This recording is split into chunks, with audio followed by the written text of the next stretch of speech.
우리 한번 따라하겠습니다. 삶의 탈진으로 위기를 만났을 때,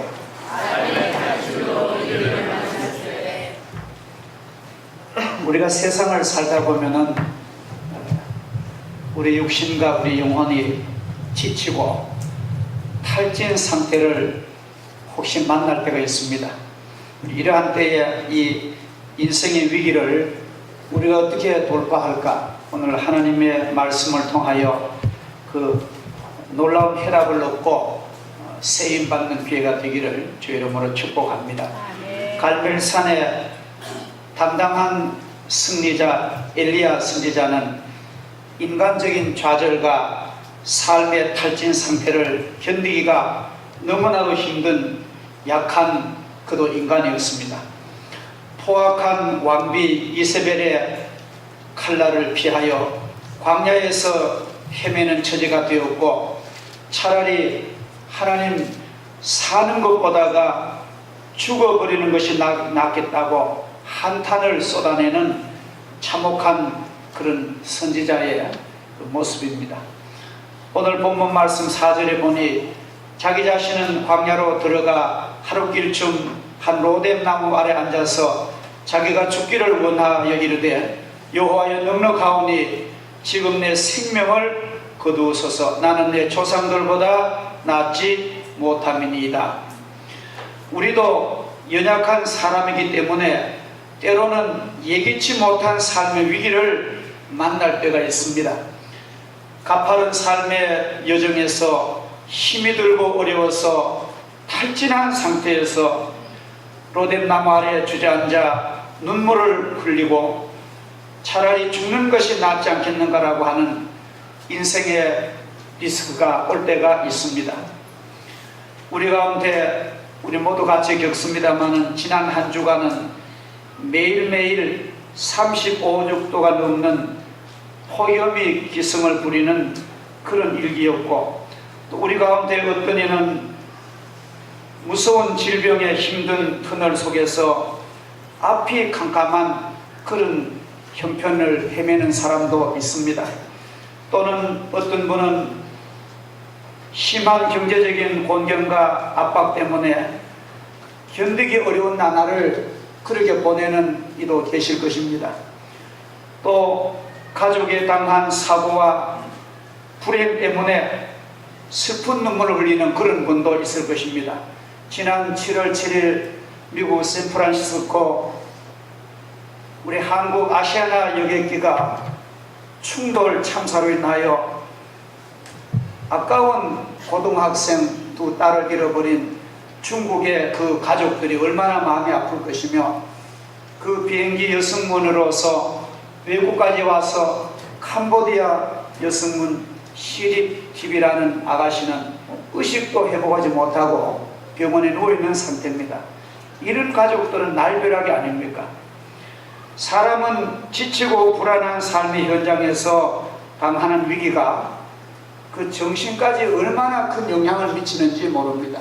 육신만 지친 게 아니라 정신까지 지쳐버리면은 치료해도 그 후유증이 오래오래 간다고 합니다.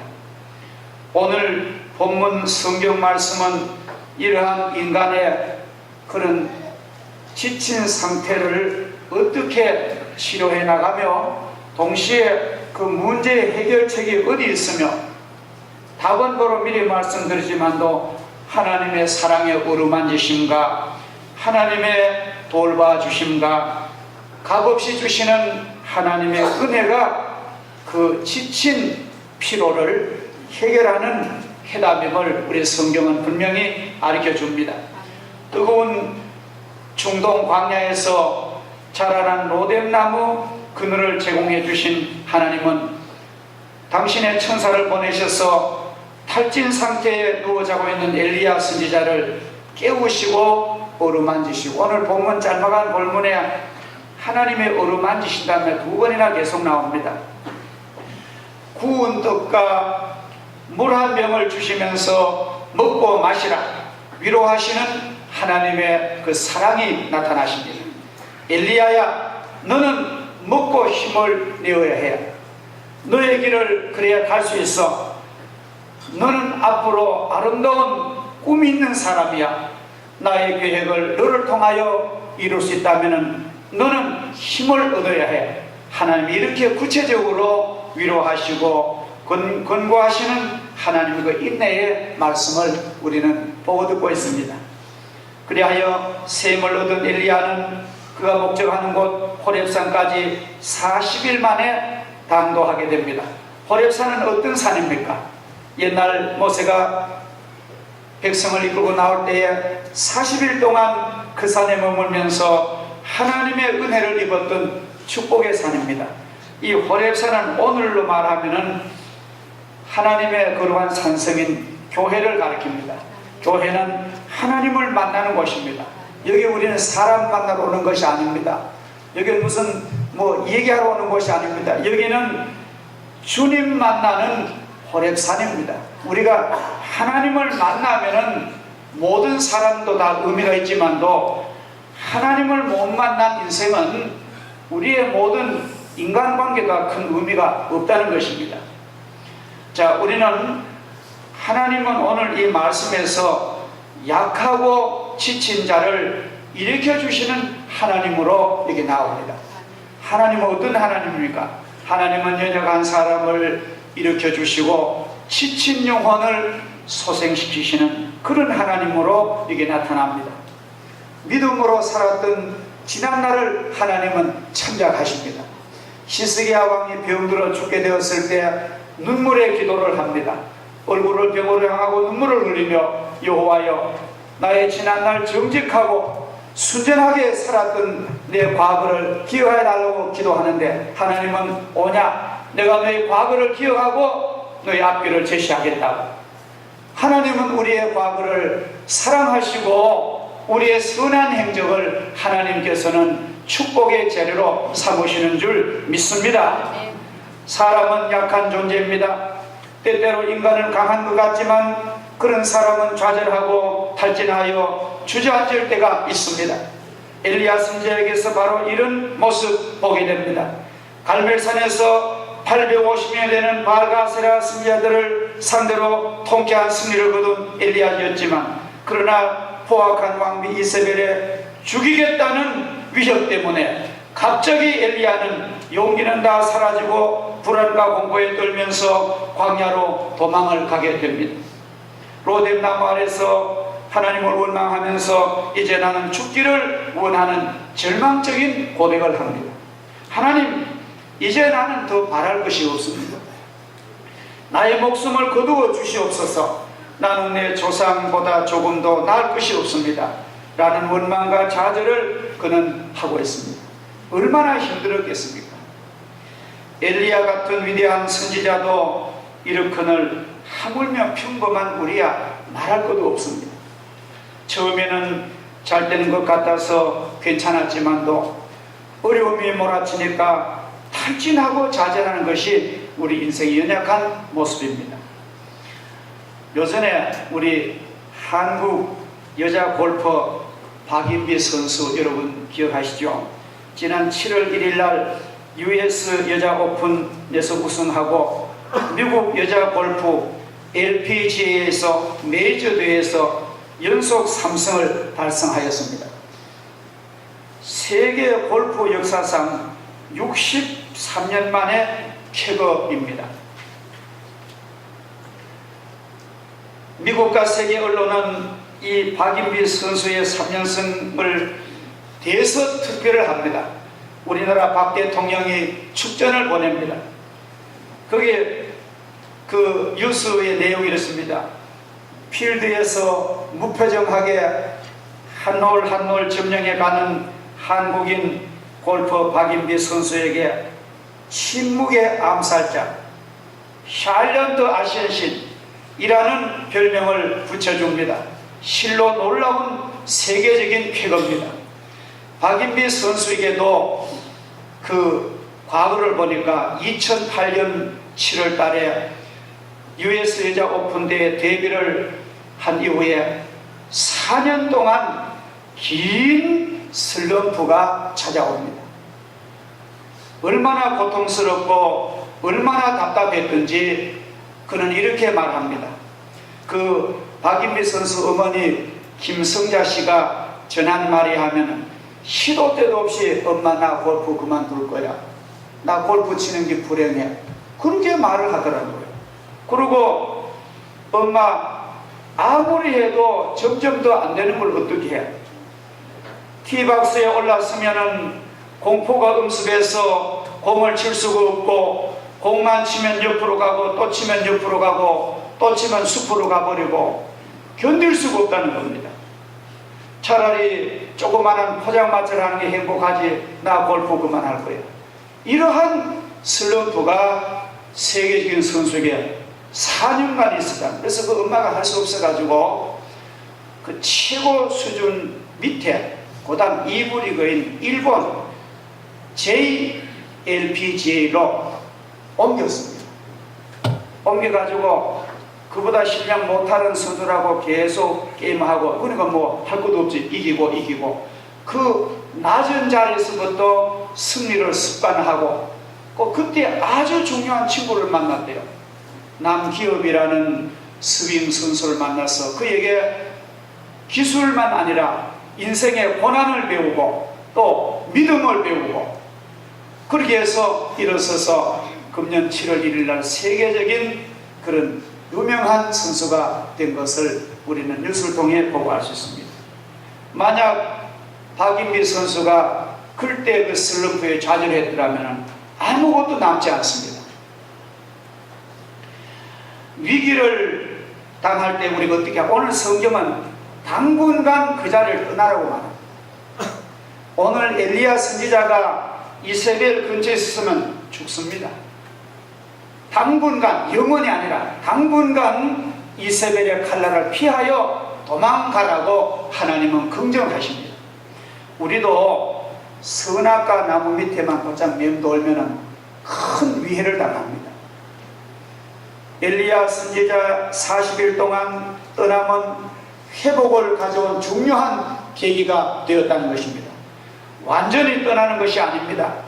잠시 잠깐 동안 우리의 삶의 현장을 우리가 떠나서 지치고 탈진한 내 영혼과 내 육체를 기도의 여행으로 믿음의 여행으로 다시 한번 내 모습을 응시하고 하나님의 음성을 듣는 그런 신령한 자리가 우리에게 필요합니다. 영혼의 안식이 참으로 필요합니다. 돈만 벌어서는 안 됩니다. 우리가 하나님이 주신 그런 로뎀나무 밑을 우리는 가서 하나님을 만나는 것이 아주 중요한 것입니다. 그것은 올바로 살기 위한, 더 올바른 성공하기 위한 중요한 기회인 줄 믿습니다. 너무 걱정과 염려하지 마시고 다 하나님께 맡기고, 만약 우리 가운데 내가 내 형편이 지금 이런 상태에 계신 분은 40일 아니면 20일이라도 호레산 같은 곳을 찾아가셔서 하나님의 은혜를 받고 세미하신 하나님의 음성을 듣는 것이 아주 지혜로운 방법인 줄 믿습니다. 회복한 자에게는 하나님이 탄탄한 앞날과 비전과 희망을 하나님이 주십니다. 오늘 19장 15절에 보면은 이런 말씀을 하십니다. 여호와께서 그에게 이르시되 너는 내 길을 돌이켜 광야를 통하여 다메섹에 가서 이르거든 하사엘에게 기름을 부어 아람 왕이 되게 하고 또 님시 아들 예후에게 기름을 부어 이스라엘 왕이 되게 하고 또 아벨므홀라 사바스 아들 엘리사에게 기름 부어 내 후계자가 되게 하라. 엄청난 하나님은 미래 계획을 제시하십니다. 얼마나 중요하고 값진 내 인생입니까? 우리가 남은 우리의 인생이 5년이든 10년이든 그것은 금쪽보다도 귀한 인생입니다. 우리는 그 인생을 살아갈 그런 의무가 있습니다. 살아갈 가치가 있습니다. 그래서 우리는 미래의 사역이 지나온 날 수많은 수십 년 사역보다 더 값질 수가 있습니다. 우리도 절대로 좌절하거나 낙심하고 심령을 우리는 상한 채로 나 자신을 자각하지 마시고 다시 회복하고 값진 보람된 사명을 이루어내는 성령이 이끄시는 삶이 되시기를 주 이름으로 축복합니다. 저는 금년에 재밌는 거 한 가지 만났어요. 저희 집 앞에 조그만한 한 2평 정도 채소 밭 정원이 있어요. 그래서 그다가 이런 봄에 이제 저 관문시장에서 고추 10포기, 토마토 5포기, 오이 3포기, 가지 3포기 갖다 심었어요. 심었는데 저희 집 사람 물 주고 얼마나 가꿨는데, 저는 제 딴에 잘한다 한번 우리 권사님 두 분이 교회에서 이렇게 비료를 까만 비닐로 봉지에 비료를 이만큼 줘요. 목사님 이거 갖다가 집에 그 농사 짓는 주라는 거예요. 그래서 저는 아주 좋겠다 싶어서, 그래서 이제 비료를 가지고 가서는 그 고추는 식물 빨리 크라고 바짝 곁에다가 막 하여튼 몇 주먹씩 줬어요. 그리고 이제 얼른 됐다 싶은데, 웬일입니까? 그 이튿날 보니까 이게 완전히 초에 절이거든요. 초죽음을 했습니다. 고기를 막 이래가지고. 그래, 우리 집사람은 농사도 할 줄도 모르면서 비료를 주면 멀찍이 이렇게 줘야 되는데, 그걸 줘가지고 죽는다고 막 저한테 그래 뭐 할 수 없이 내가 금년에는 실패지만 내년에 잘하면 안 되나 싶었는데, 반은 죽었는데 반은 내 뜻을 알았는지 살았어요. 살아가지고 시들시들 살더니만 이게 요사이는요 얼마나 왕성한지 그게 이제 비료계가 곁에 있는 놈들은 이게 이제 고추가 막 주렁주렁 좀 잘려가지고 거짓말 좀 못하면 고추나무에 한 10개 이상 달렸어요.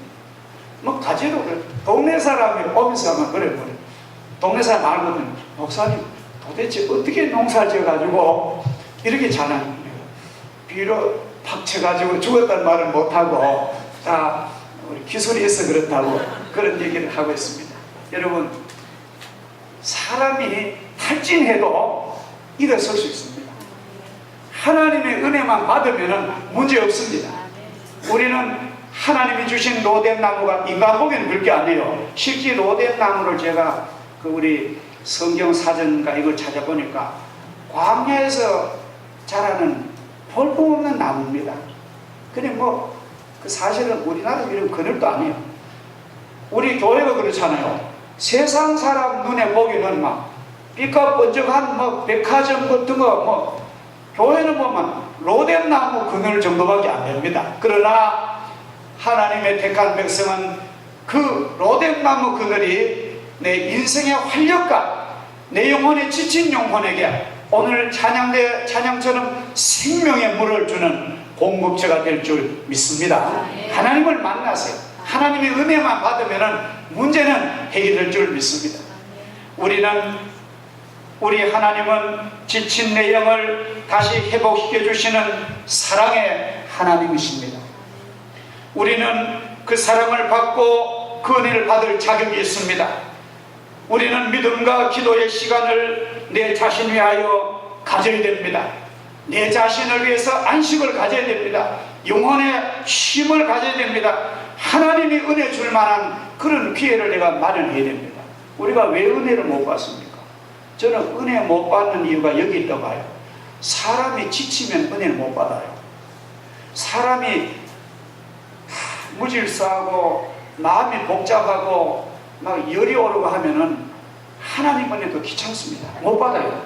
그러다 보면 죽음밖에 없어. 그러나 사람 마음이 안정되고 사람 마음이 쉼이 있고 이러한 복잡다단한 이 세상이지만도 주님의 주신 로뎀나무 그늘에서 그 음성을 듣고 주님 주신 물 한 병, 주님 주신 떡 한 입을 먹을 때에, 말씀을 먹고 생수를 먹고 성령의 은혜를 마실 때에 우리는 일어날 수가 있습니다. 충분합니다. 그래서 이거 보세요. 엘리야가 그렇게 회복되고는 호렙산 불에 가서 또 기도하고 하나님 음성 듣는데, 아까 제가 말씀드리는 너는 다메섹 가서 기름 부어서 그 다메섹 왕을 삼고, 너는 예후에게 기름 부어 이스라엘 왕을 삼고, 너는 엘리사에게 기름 부어서 또 하나님의 종을 삼으라는 이러한 감격적인 비전을 그는 이루어냅니다. 회복한 나에게는 하나님 주신 아름다운 값진 희망차고 사명이 있는 그 아름다운 삶이 있음을 명심하시고, 여러분 현재 지쳐오셨습니까? 여러분 탈진 상태에 있습니까? 큰 믿음 가지시고 그 자리를 떠나서 주님 앞에 와서 주님이 주시는 놀라운 은혜를 믿고 또 주님이 주시는 떡과 물을 마시고 주님 주신 세미한 음성을 듣고 일어나시기를 주의 이름으로 축복합니다. 아멘. 감사하신 하나님 아버지, 주님의 은혜를 감사합니다. 이 삼복지간 더위 가운데 우리의 몸을 상하지 않게 하시고 우리의 마음 인도하심을 감사합니다. 그러나 우리 가운데 지친 주의 자녀, 탈진한 주의 자녀는 없습니까? 오늘 엘리야 같은 선지자도 탈진했거든 우리가 그런 지치는 것이 우리는 상인 줄 믿습니다. 우리가 다시 한번 하나님의 거룩한 산 호렙에서 로뎀 나무의 그늘의 쉼을 얻게 하시고 하나님이 주시는 떡과 물 한 병을 마시게 하시며 하나님의 말씀을 듣게 하시며 하나님의 주시는 신령한 비전을 보는 저희들 되게 하여 주시옵소서. 우리가 죽지 않고 살아서 하나님의 영광을 돌리고 우리 자신의 아름다운 열매를 맺는 저희들 되게 하여 주옵소서. 예수님의 이름으로 기도하옵나이다. 아멘.